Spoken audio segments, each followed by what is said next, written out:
Hey guys, so you are in a space where you are considering relocating out of state. I relocated from Chicago, and you've probably seen this in a ton of my videos because it's something that I am so grateful for. But I relocated from cold, windy city, Chicago to sunny Tampa, Florida about 3 years ago. So in this video, I'm going to share with you tips for moving out of state and what I did wrong. I'm going to share with you a few things that I did wrong and a few things that I did right so that you can have a smooth move, or as smooth as possible, when you decide to relocate. Alright guys, so here is 3 things that I did wrong. The first thing that I did wrong when I decided to relocate out of state is I found the nicest hotel near the water, and I went and stayed there when I came to look for homes. So instead of that, what I really should have done was got an Airbnb or something close to where I was actually looking for homes, because I knew specifically I'm a suburban girl. So I did not want to stay within the city of Tampa. I wanted to be in the surrounding suburbs. So I stayed in the Godfrey hotels in Tampa on the water. They have a small beach there. I saw it and I fell in love, and I wanted to stay there we were here about 6 days looking at places. I should have stayed where I was planning to live. I knew that I was going to live in the Brandon Riverview area already, so I should have got either an Airbnb or a hotel in that area so that I can kind of live the lifestyle that I wanted to live for 6 days, instead of coming here falling in love with the water in an area that I was not going to live in. We did come here each day to Brandon Riverview area to look at homes, but we weren't able to really shop in the area or hang out at restaurants in the area. We could have, but because we had the hotel in the Tampa area, we kind of stayed around there a lot. So that's one thing that I would definitely change, or if I can go over and do it again, to stay in the area of where I'm looking to live. The next thing is to don't wait until the last minute to start planning your move. I started planning my move around December 23rd of 2018.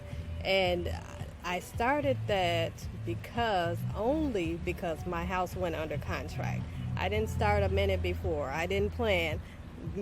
Seeing that contract was ready to go, I had to move within 45 days. That gave me that push I needed. But I should have started planning before that time. So plan ahead, because I literally had to be out of my home. I believe the date on that contract was around February 4th or 5th or something. It ended up getting pushed back to about February 14th. But the reason I say plan ahead is because within that time frame, I had to start getting rid of things. I had to start planning my movers. I had to start planning how I was going to ship my cars. I had 2 trucks at the time, so I had to start planning all of that out, in addition to stressing and worrying if this contract was going to go through. So start planning ahead. That's the second thing. The third thing is to donate or sell items that you don't want to take with you ahead of time. So for me, I kind of started really thinking about moving the summer before. At that time, I should have started to donate items, to get rid of items in my home, and donate them to the Goodwill, or give them away to family or friends that needed them, so that when it came time to pack, I didn't have to go through everything. Because when that contract went through, like I said, December 23rd, that weekend I got into a space where, oh my God, I looked at my basement and I kind of went into shock, like, oh my God, I have to literally go through all of this stuff here in this basement. And I had a 3-bedroom home with a full finished basement with an extra kitchen and room that I used for storage. So I had to start cleaning all of that out within 45 days. So that's my third tip. Do not wait until the last minute. The things that I did right. So there's a few things that I did right. So the first thing that I did was drove one of the trucks instead of shipping both of them.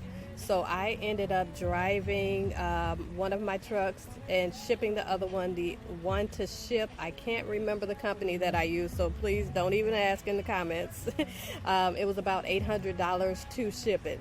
And this was in 2019, so I'm sure prices have gone up by now. But I just searched a company online, looked at their reviews, and went from there. It was actually like a broker company where they searched a lot of companies for me, and the company that I ended up with charged me about $800 for shipping the one truck. So I drove one truck here, and another good reason was because at the time I had a dog. We were bringing my dog here. My dog does not like a lot of people being around her. She was the cutest dog in the world. So people would come up to her and say, "Oh, she's so cute," and she didn't like people touching her. So I knew I wouldn't be able to get through the airport with her. So we ended up driving for that reason. So that's something to think about, especially if you have multiple cars or a pet. That's a good thing that I did. I didn't have to pay to ship 2 cars. The next thing is I use the pod for shipping. So I will drop the link to the pod information below, or you can just search online for pod moving and storage. So basically, when I was closing on my home, I closed on my home like on a Friday. I closed on my home on Thursday, and I stayed at my grandmother's for about 24 hours before I left to come to Tampa. So I initially, before I even moved, let's take a step back. Before I even moved out of my house, I ordered a pod, and the pod, I got a 1-room pod. I think altogether with shipping and everything, it was about $1,900. So it was the size of 1 room. I put everything in there that I wanted to ship. I did not put any old furniture, anything that I didn't need, because I did plan on buying new when I came here to Tampa. So I had family members load that pod for me, and of course I paid them. I probably, if I would have paid a mover, it probably would have been a lot more. But they came over and moved all of the stuff into the pod for me. And then when we got to Florida, because of the way my home was situated, I was able to just drag everything from the pod into the house. So we didn't have to pay anybody for that. So that was another good thing. Another thing, and this is the issue that I see coming up a lot, a question that I have all the time.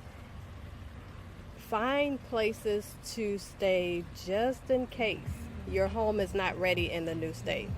So for me, my home was supposed to be closing on February 4th. So my initial plan was to leave like the day or the day after to come to Florida. So I would have had about 2 weeks before my home was ready, because my home wasn't supposed to be ready until February 17th here. So I was planning to either stay in an Airbnb, or there is a hotel here called Homes. I think it's called Homes to Stay or something like that. Just search online. I think it's called Homes to Stay or something like that in the Tampa Bay area. They also have them in the Brandon area. I was going to stay there about 2 weeks. I looked at that the other day, and the prices have doubled. So that's probably not a good idea now, but you can consider Airbnbs for a couple of weeks, because the longer you stay in an Airbnb, the more of a discount that you get. Also here, one thing to look out for here in Tampa Bay area anyway, the minimum stay for Airbnbs now are 7 days.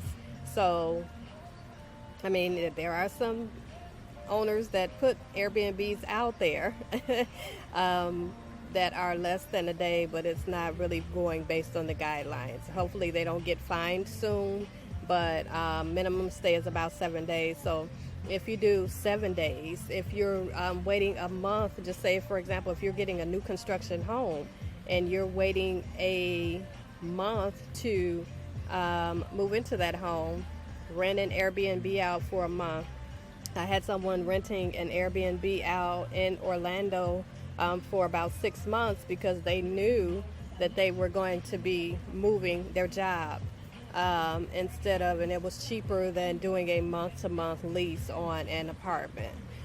So consider that. Those are some things that you should think about. But yeah, so those are the things that I did wrong, and those are the things that I did right. Comment below if you have moved out of state. Let me know some of the things that you did wrong and some of the things you did right, maybe one or two. But if you're planning to move out of state, comment below and let me know what questions you have about moving. Okay? Talk to you soon.